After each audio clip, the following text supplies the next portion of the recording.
As Apple gets ready to launch its new operating system a week from today, reports are flying that it's exploring a move into original programming. Julia Borston looks at why Apple might be making this move and what it'll mean for the TV landscape.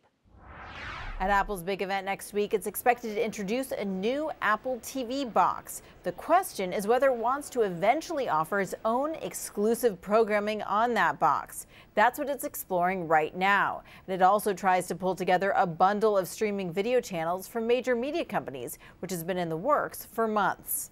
They need to get more entrenched in the consumer living room. That's why the Apple TV next week, the next gen, that's tip of the iceberg, because then it ultimately is going to lead to more streaming and more of an entertainment to where Apple's going to build itself. Offering original content would put Apple into direct competition with one of the most popular apps on Apple TV, Netflix, along with Amazon's Prime streaming service, plus Hulu, which is owned by media giants Disney, Fox, and CNBC's parent Comcast, and of course, traditional pay TV bundles.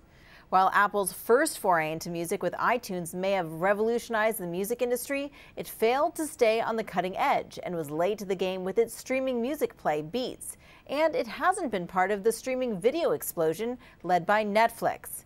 So Apple's content play may be less about generating significant revenue from selling content and more about securing a powerful place in consumers' living rooms. It's trying to build that ecosystem out. They cannot be left behind when it comes to, programming. But when you look at the broader set, what they're working on in terms of augmented reality, streaming, entertainment, they're building out other pieces of the puzzle, and they need to make sure that that they're not missing any of these trends. And that's really why they're focused on this entertainment and programming, as content's going to be key. The question Hollywood and investors are watching, whether it's key that Apple make a bold move into creating content or whether it'll just license what's already out there. For Nightly Business Report, I'm Julia Borston in Los Angeles.